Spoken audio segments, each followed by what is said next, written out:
Download aplikasi Tarbiyah Sunnah di handphone Anda. Tersedia di Google Play dan App Store. Assalamualaikum warahmatullahi wabarakatuh. Innal hamdalillah nahmaduhu wa nasta'inuhu wa nastaghfiruh wa na'udzu billahi min syururi anfusina was sayyiati a'malina. من يهده الله فلا مضل له ومن يضلل فلا هادي له وأشهد أن لا إله إلا الله وحده لا شريك له وأشهد أن محمدا عبده ورسوله. Kembali kita berjumpa membahas beberapa kesalahan orang di dalam sholat. Salah satu di antara kesalahan orang dalam sholat adalah bukan yang sholatnya yang salah, tapi ketika orang masuk ke dalam masjid, dia tidak menyampaikan salam hanya karena di dalam masjid orang-orang sedang sholat, sudah memulai sholat berjamaah, atau mungkin sedang sholat sunat, masuk ke dalam masjid nyelonong tanpa salam. Ini kesalahan. Abu Hurairah radhiyallahu an meriwayatkan satu hadis dari Rasul alaihi salatu wassalam. Beliau bersabda, "Idza laqiya ahadukum akhahu falyusallim alaihi. In halat bainahuma syajaratun aw jidarun aw hajarun thumma laqiyahu falyusallim alaihi ayadha." Apabila salah seorang di antara kalian berjumpa dengan saudaranya, hendaklah menyampaikan salam. Kalau terhalang oleh pohon atau dinding atau batu, kemudian berjumpa lagi di sana, maka hendaklah bersalam lagi. Jadi kalau umpamanya berdua sedang berjalan, di depan ada pohon, satu ke kiri, satu ke kanan, nanti ketemu lagi, salam lagi. Atau ada batu, satu ke kiri, satu ke kanan, berjumpa lagi di sana, lalu salam lagi. Begitulah. Hadis ini dikeluarkan oleh Imam Abu Daud dalam kitab sunannya dan sanadnya sahih. Rijaluhu kulluhum thiqat, dan rijalnya, para perawinya semuanya terpercaya. Nah, ketika menjelaskan hadis ini, para ulama menyatakan amruhu sallallahu alaihi wasallam lil muslimin bi ayyusallima ahaduhum ala akhihi al muslim idza laqiyahu lima fihi min jam'i syama wa nafil bughd wa jalbil mahabbah. Perintah Rasul sallallahu alaihi wasallam kepada kaum muslimin agar mereka itu saling menyampaikan salam ketika bertemu, karena di dalam salam ada penyatuan hati. Hati yang tadinya renggang dengan salam menjadi menyatu, menghilangkan kebencian dan mendatangkan rasa saling mencintai. Tapi disebut wal amru fi hadzal hadis innama huwa lil istihbab, bimana annahu lil hathi wan nadab wa laysa biwajib. Perintah dalam hadis ini menunjukkan sunnah, hanya anjuran, bukan sebuah kewajiban. Jadi disunnahkan bila berjumpa menyampaikan salam. Nah, apakah ini hanya berlaku di luar sholat? Bagaimana kalau orang sedang sholat di masjid kita masuk? Wala farqa fi dzalika baina man fil masjid aw kharijiha. bal dallatis sunnatus sahihah ala masyru'iyatis salam ala man fil masjid sawa'un kana fis shalah am la. Tidak ada perbedaan dalam hal menyampaikan salam baik kepada orang yang ada di masjid atau yang ada di luar masjid. Bahkan sunnah-sunnah yang sahihah menunjukkan disyariatkannya salam kepada orang yang ada di masjid, baik yang ada di masjid itu sedang sholat ataupun sedang tidak sholat. Salah satu hadisnya adalah Ibnu Umar radhiyallahu anhuma. Dia berkata, kharaja Rasulullah sallallahu alaihi wasallam ila Quba yusalli fihi faja'atil ansar fasallamu alaihi wa huwa yusalli. Nabi SAW keluar dari rumahnya menuju Masjid Quba. Dari rumahnya di samping Masjid Nabawi ke Quba itu kira-kira 5 kilometer. Kalau berjalan 1 jam lah kira-kira. Dan disunahkan orang yang ada di Madinah itu untuk rutin ke Quba. Karena Rasul sallallahu alaihi wasallam zara Masjid Quba masyian aw raqiba. Nabi sallallahu alaihi wasallam itu selalu mengunjungi Masjid Quba baik berjalan kaki ataupun dengan berkendaraan. Kendaraan saat itu Quba. Sampai dikatakan man tatahhara fi baitihi thumma dhahaba ila Masjid Quba thumma shalla fihi rak'atain. Siapa orang yang bersuci di rumahnya, wudu atau mandi, terus dia berangkat ke Masjid Quba, lalu sholat di Masjid Quba itu 2 rakaat, maka bagi dia dapat pahala seperti pahala umrah.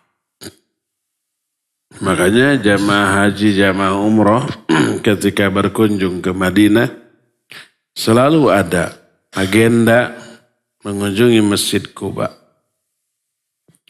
Karena memang itu disunnahkan, pahalanya besar sama dengan pahala umrah.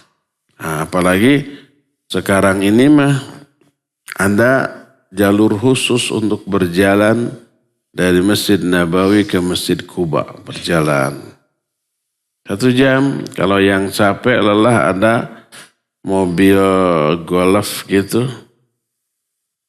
yang tidak bersuara, boleh naik itu kayak angkot, bayar 10 real, murah meriah ya. Boleh berkendara, boleh. Nabi SAW juga dahulu berkendara dengan menggunakan kuda atau unta. Suatu saat Nabi SAW pergi keluar ke Masjid Quba untuk sholat di dalamnya. Ketika sholat, datang beberapa bangsa Ansor menyampaikan salam kepada Nabi SAW dalam keadaan beliau sedang sholat. Aku berkata kepada kata Ibnu Umar, faqultu li Bilal, aku bertanya kepada Bilal, yang satu Bilal mendampingi Nabi SAW. Kaifa ra'aita Rasulullah SAW yaruddu alaihim hina kanu yusallimu alaihi wa huwa yusalli. Apa yang kau lihat dari Rasul SAW ketika beliau menjawab salam mereka, ketika mereka salam dalam keadaan beliau sedang sholat? Qal yaqulu hakadha. Berkata Bilal, beliau melakukan ini. Wa basata kaffahu. Dia membentangkan, membuka tangannya, membentangkan tidak mengepal. Wa ja'ala batnahu asfal, wa ja'ala dhahrahu ilal fawqa. Maka Nabi SAW menjadikan telapak tangannya di bawah, punggung tangannya di atas. Jadi ketika beliau lagi sholat, Ada yang salam, beliau menjawab. Tapi menjawabnya itu tidak dengan lisan, tidak waalaikumsalam, tapi begini. Mengangkat tangannya dan telapak tangannya menghadap ke bawah, sedangkan punggung tangannya menghadap ke atas. Jadi ketika kita sedang sholat di masjid, atau mungkin di rumah sholat sunat, lalu ada yang menyampaikan salam, maka jawab dengan cara isyarat begini. Lagi baca Fatihah, Assalamualaikum. Baca Fatihahnya terus kita angkat tangan begini. Hadis ini dikeluarkan oleh Imam Abu Daud dalam kitab Sunannya, Imam Ahmad dalam kitab Musnadnya dengan sanad yang sahih berdasarkan syarat Imam Bukhari dan Imam Muslim. Hadis ini juga terdapat dalam kitab Silsilah Al-Ahadits As-Sahihah. Berdasarkan hadis ini maka Imam Ahmad bin Hanbal dan Ishaq bin Rawahai berpendapat demikian mengamalkan hadis ini. Sehingga berkata Al-Marwazi seorang ulama murid Imam Ahmad, qultu yakni li Ahmad yusallimu alal qaum wa hum bis salah. Aku bertanya kepada Imam Ahmad, apakah harus bersalam ke orang-orang ketika orang-orang ini sedang sholat? Beliau menjawab, na'am. Ya, harus bersalam. Lalu diceritakan kisah Bilal ketika ditanya oleh Ibnu Umar, kaifa yaruddu, bagaimana Nabi SAW menjawab salam tersebut? Qala kana yushir. Dulu Nabi menjawabnya dengan isyarat. Berkata Ishaq, wa kama qala. Ya, ini benar seperti yang dikatakan oleh Imam Ahmad. Ini juga pendapat Al-Qadhi Ibnul Arabi. Abu Bakar Ibnul Arabi menyatakan, wa qad takunul isyaratu fi shalah li raddis salam li amrin yanzil fi shalah. Waqad takunu fil hajah ta'ridu lil musalli. Fa in kanat li raddis salam fa fiha al-atharu sahihah ka fi'lin Nabi sallallahu alaihi wasallam fi Kuba wa ghairihi. Kata Al-Qadhi Ibnul Arabi, kadang-kadang isyarat dilakukan di dalam sholat untuk menjawab salam. Atau karena sesuatu yang terjadi di dalam sholat. Kadang-kadang karena hajah. Karena keperluan yang tiba-tiba muncul teralami ketika sholat. Adapun kalau berisyarat untuk menjawab salam, maka dalam hal ini ada athar yang sahih. Seperti perbuatan Nabi SAW di Kuba atau di tempat lain. Kadang ada satu video di YouTube juga ada. Imam Masjidil Nabawi ketika sholat di shoot. Tiba-tiba beliau berisyarat begini. Dan itu berisyarat kepada makmum di belakangnya. Konon, wallahu a'lam, ada keterangan di bawahnya. Imam itu berisyarat diam, jangan terburu-buru. Karena imam ada kesalahan ketika membaca. Lalu orang berebut beberapa orang mengoreksi. Padahal imam sedang diam mengingat-ingat terlebih dahulu. Dan yang mengoreksinya bukan satu orang, dua orang. Sehingga kawur gitu ya. Tahu kawur? Kawur tenawan. Agak kurang jelas kedengaran. Beliau berisyarat begini. Diam dulu. Jadi isyarat di dalam sholat, kalau ada keperluan yang harus dilakukan, dibolehkan. Salah satunya menjawab salam yang tadi. Adapun yang menjadi dalil disyariatkannya salam seusai sholat di masjid. Umpamanya setelah beres sholat, orang-orang ngobrol. Setelah wirid, berdoa, lalu sholat sunnah ba'da kalau ada ba'danya. Lalu ngobrol. Lalu datang orang masuk, salam. Walaupun sudah selesai sholat, di luar sholat. Yang menjadi dalil adalah hadis orang yang sholatnya keliru atau salah yang masyhur dari Abu Hurairah radhiyallahu an, anna Rasulullah sallallahu alaihi wasallam dakhala al-masjid. Fadakhala rajulun fasalla thumma jaa fasallama ala Rasulillah sallallahu alaihi wasallam faradda Rasul sallallahu alaihi wasallam assalam. Qala irji fasalli fa innaka lam tusalli. Faraja'a ar-rajul fasalla kama kana yusalli thumma ja'a ila an-nabi sallallahu alaihi wasallam fa fa'ala dhalika 3 marrat.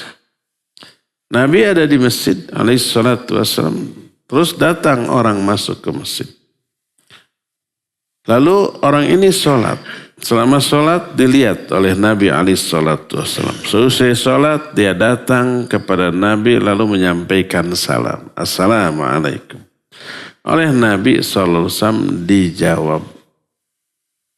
Ini sunnah takririyah yang menyampaikan salamnya sahabat lain. Oleh Nabi tidak disalahkan, tidak dilarang, bahkan dijawab. Menunjukkan sunnah menyampaikan salam di masjid di luar sholat. Di dalam sholat juga dijawab, apalagi di luar.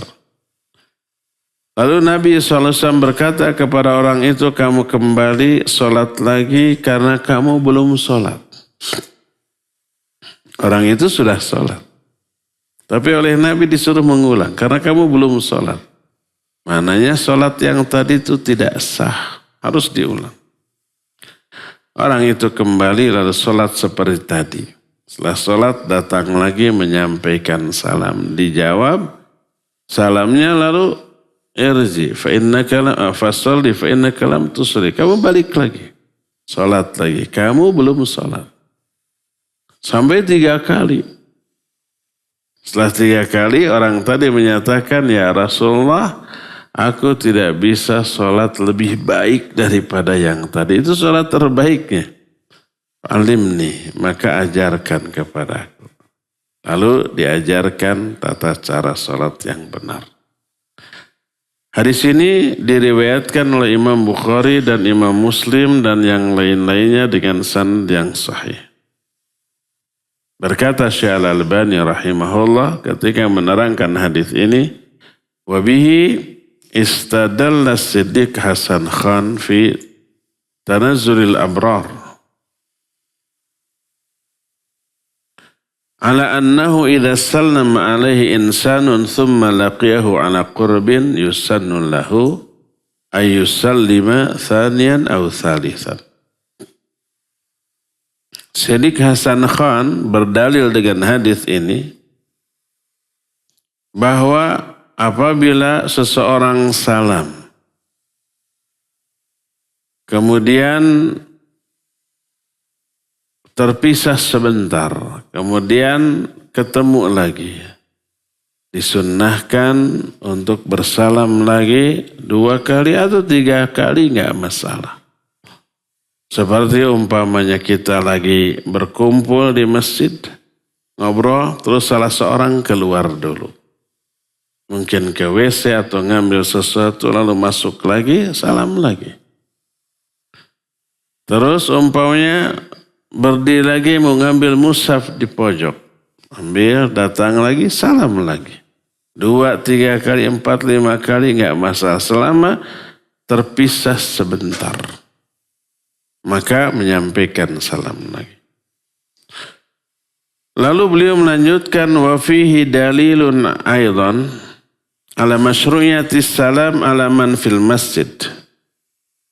Wa qad dalla ala dhalika hadis salam ala hadis salam al-ansar al-nabi sallallahu alaihi wasallam fi masjid Quba kama taqaddama.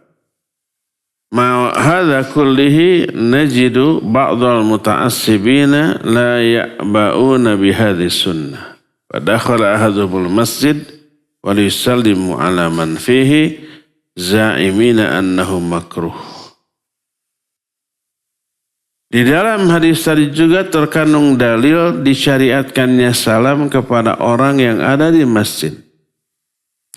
Dan ini juga didalili oleh salamnya bangsa Ansor kepada Nabi di Masjid Quba sebagaimana yang sudah kita jelaskan tadi. Sekalipun banyak hadis yang menjelaskan hal itu, kita dapati banyak orang-orang yang mengabaikan sunnah ini. Masuk masjid tidak salam, menyangka salam ketika masuk masjid dan orang-orang lagi sholat dianggap makruh. Kenapa? Karena mengganggu orang yang sedang sholat di dalamnya. Karena dianggap makruh jadi tidak salam.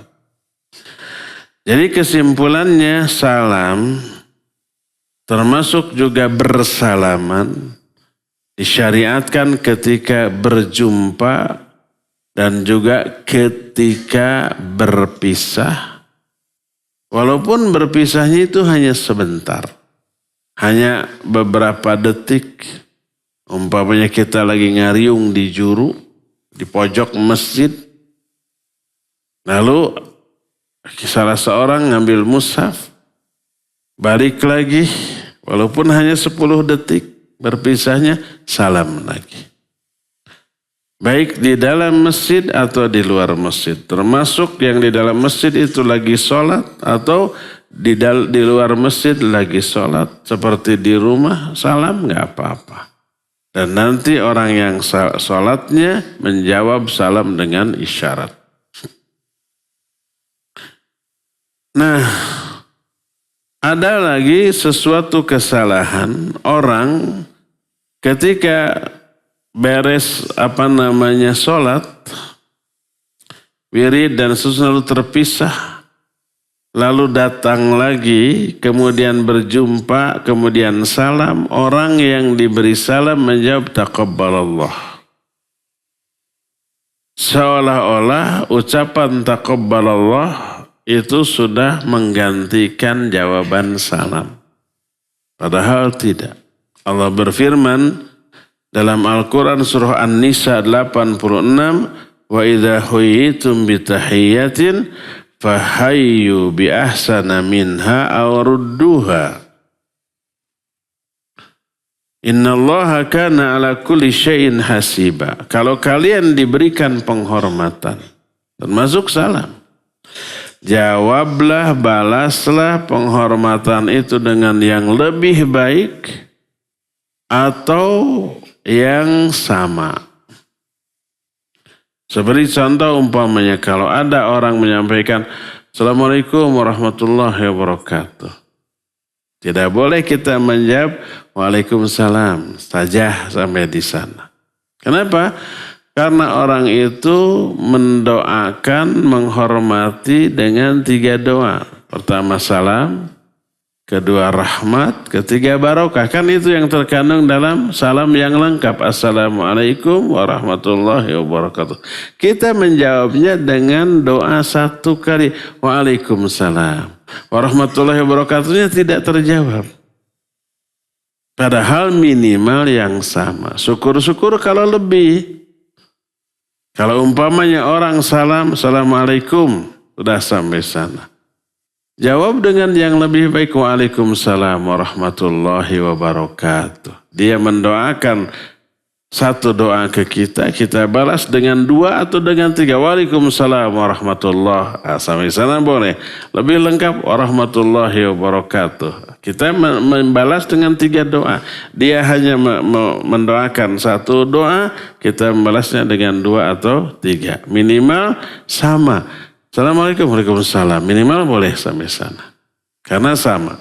Lebih baik tambah wabarakatuh. Tapi kalau orang bacanya lengkap, Assalamualaikum warahmatullahi wabarakatuh. Wajib dijawab minimal dengan lengkap yang sama. Waalaikumsalam warahmatullahi wabarakatuh. Kita tidak boleh hanya menjawab Waalaikumsalam. Mereka mendoakan 3 doa, kita membalasnya dengan 1. Padahal Allah menyatakan wa idza huyyitum bitahiyyatin fahayyu bi ahsana minha aw rudduha. Kalau kamu diberikan satu penghormatan seperti ucapan salam, balas dengan yang lebih baik atau minimal yang sama, yang setimpal, tidak boleh yang kurang. Jadi sebagian mereka ketika assalamualaikum wa taqabbalallah minna minkum, nggak boleh, padahal itu dijawab lagi dengan salam lagi. Allah berfirman dalam Al-Quran surah Al-Ahzab ayat 44, tahiyyatuhum yawma yalqawnahu salamun. Penghormatan bagi mereka ketika mereka itu bertemu, yaitu ucapan salam. Ucapan salam itu tahiyyat. Ucapan salam itu penghormatan. Dalam bentuk memberikan doa. Assalamualaikum. Semoga keselamatan terlimpah kepada kalian. Wa rahmatuhu dan rahmatnya. Wa barakatuh dan barokahnya. 3 tuh. 3 doa di dalam salam yang lengkap. Kalau orang salamnya lengkap wajib dibaca, dijawab lengkap. Kalau orang salamnya hanya assalamualaikum saja, minimal waalaikumsalam, bukan dengan taqabbalallahu minna wa minkum. Nabi SAW pun bersabda afshaus salam bainakum, yaitu sebarkan salam di antara kalian. La tadkhulul jannata hatta tu'minu wa la tu'minu hatta tahabu. Afala adullukum bisyai'in idza fa'altum ahbabtum afsus salam bainakum. Kalian tidak bisa masuk surga sebelum kalian beriman. Kalian tidak akan dikatakan beriman sebelum saling mencintai. Mau enggak aku beritahukan kepada kalian sesuatu, bila kalian melakukannya kalian akan saling mencintai, yaitu sebarkan salam di antara kalian.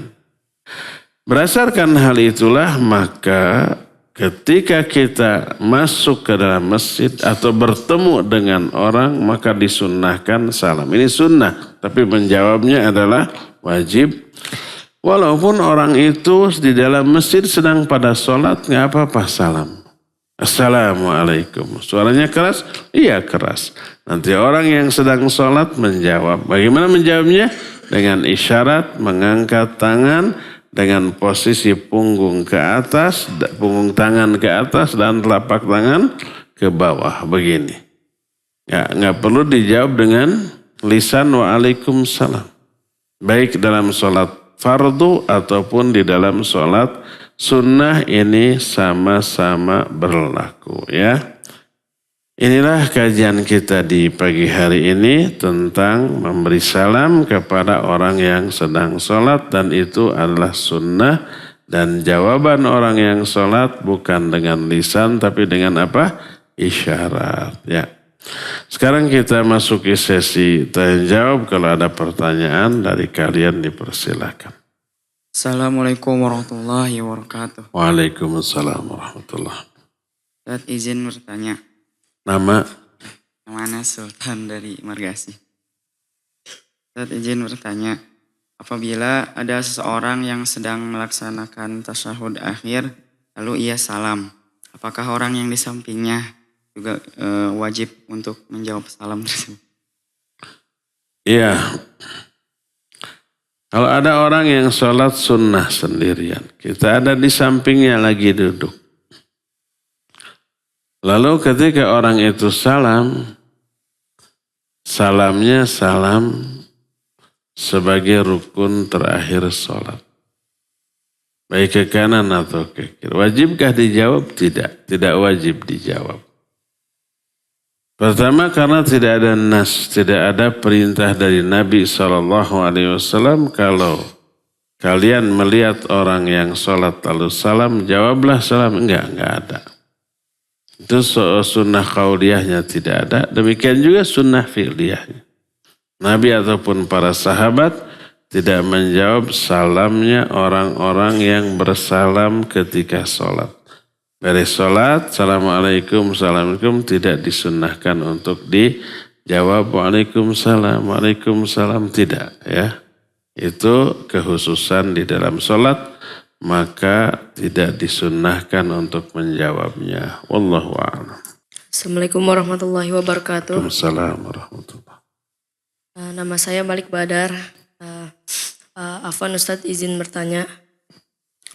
Jika ada orang sedang berjamaah, salat berjamaah, lalu ada satu orang yang datang, lalu sedikit berteriak Assalamualaikum warahmatullahi wabarakatuh.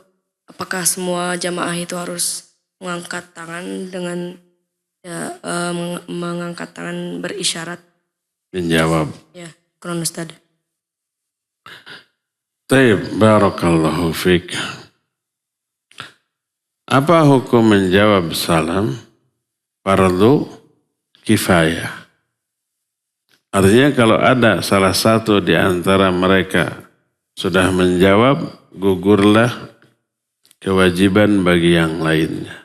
Cukup satu orang, yang lainnya gugur.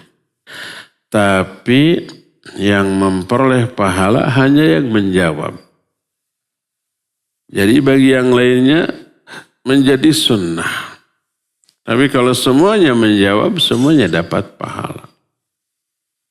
Demikian juga ketika sholat. Ketika ada yang salam, salah seorang di antara mereka menjawab dengan isyarat, maka gugur kewajiban bagi yang lain. Tapi kalau mau semuanya menjawab, boleh. Ketika Assalamualaikum langsung semuanya angkat tangan dengan isyarat. Ya dibolehkan walaupun semua. Tapi tidak wajib. Karena apa? Karena sudah terwakili oleh salah satu saja di antara mereka. Tapi kalau semuanya menjawab seperti itu, maka dibolehkan. Ya. Wallahu a'lam. Assalamualaikum warahmatullahi wabarakatuh. Waalaikumsalam warahmatullahi. Nama anak Kenzi dari Lembang. Afwan Ustaz izin bertanya, apabila sedang khutbah Jumat, kemudian khotibnya membaca sholawat kepada Nabi SAW, apakah makmumnya wajib menjawabnya? Baik, barakallahu fiik. Ketika seseorang menyebut Nabi SAW, kita wajib apa? Bersolawat. Demikian juga ada perkara sunnah lain seperti imam berdoa. Disunahkan kita mengaminkannya. Sekarang bagaimana kalau dalam khutbah yang terlarang untuk berbicara?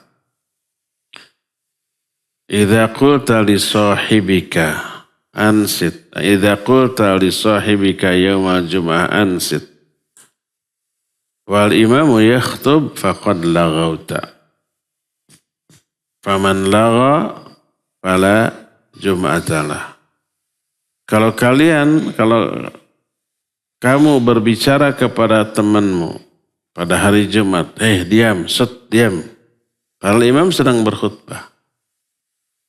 Berarti kamu sudah lagha. Lago itu sudah melakukan perbuatan sia-sia. Siapa yang lago tidak ada pahala Jumat baginya. Ini larangan berbicara ketika apa? Khutbah. Walaupun berbicara itu melakukan kewajiban amar ma'ruf nahi munkar. Ketika ada sedang khutbah ada yang ribut, itu kemungkaran kan? Karena mengganggu. Lalu kita dilarang, diam. Itu amar ma'ruf nahi munkar. Dan amar ma'ruf nahi munkar wajib. Tapi ketika sedang mendengar khutbah, amar ma'ruf nahi munkar yang wajib pun dilarang. Tidak boleh. Karena bukan wewenang dia. Bukan tanggung jawab dia. Itu wewenang siapa? Imam. Khotib. Khotib yang melarang. Kamu yang ngobrol diam. Bukan sesama jamaah. Maka itu aja terlarang. Maka dari sinilah nanti juga akan dibahas oleh, saya masuk dalam kitab ini, salah satu kesalahan orang yang sholatlah berbicara ketika khutbah termasuk mengaminkan doa. Kalau mengaminkan doa itu adalah sunnah, maka tidak boleh. Adapun bersolawat wajib, tapi apabila di momen yang terlarang, maka tidak boleh. Apabila dua hal, perintah dan larangan bertemu dalam satu momen, maka dahulukan larangan. Karena apa? Karena perintah apabila dilaksanakan berarti meraih pahala. Tapi kalau larangan apabila dilanggar, ada madarat, yaitu dosa. Ada kaidah menyatakan bahwa menolak madarat, darul mafasid muqaddamun alal jalbil masalih. Menolak madarat harus lebih didahulukan daripada meraih maslahat. Bersolawat maslahat. Tapi ketika itu khutbah, ketika dilaksanakan ada madarat, yaitu larangan. Maka dahulukan larangan, jawab saja dengan hati tanpa menggerakkan lisan. Ya, jadi ketika sholawat, Pak Khatib sholawat, cukup ketika khatib menyebut nama Nabi SAW cukup dalam hati, tidak dengan lisan. Demikian juga ketika berdoa cukup aminkan di dalam hati dan tidak dengan lisan. Wallahu a'lam bishawab. Assalamualaikum warahmatullahi wabarakatuh. Waalaikumsalam. Perkenalkan nama saya Abdul Razak dari Pekanbaru. Abdul Razak, Pak. Semoga Allah menjaga Ustadz beserta keluarga Ustadz. Amin wa iya. Ustadz, jika azan ketika Jumat kan imam sudah naik mimbar, kita menjawab azannya dalam hati atau dilafazkan. Soalnya saya pernah menemukan orang yang menjawabnya secara dilafazkan. Syukran. Ya, afwan. Imam naik mimbar kemudian azan. Sudah dimulai khutbah? Belum. Maka ketika imam belum memulai khutbah masih dibolehkan berbicara. Tidak terlarang. Ketika azan boleh masih berbicara. Masih nanya, "Kumaha mang?" Boleh. Ketika azan berkumandang. Otomatis menjawab azan secara lisan saat itu ya tetap disyariatkan karena imam belum memulai khutbahnya. Tapi begitu muadzin selesai azan, imam berdiri memulai khutbah, maka wajib diam semuanya dan mendengarkannya. Jadi ya menjawab azan ketika Jumatan, ketika imam sedang duduk di atas mimbar, maka tetap disyariatkan. Wallahu a'lam. Nanti aja Jumat depan. Sekarang saya cukup sampai di sini. Bagi yang bertanya silakan ambil. Kalau masih ada sisanya yang tadi ngacung ya. Subhanakallahum bihamdik. Asyhadu an la ilaha illa anta. Astaghfiruka wa atubu ilaik. Walhamdulillahi rabbil alamin. Wassalamualaikum warahmatullahi wabarakatuh.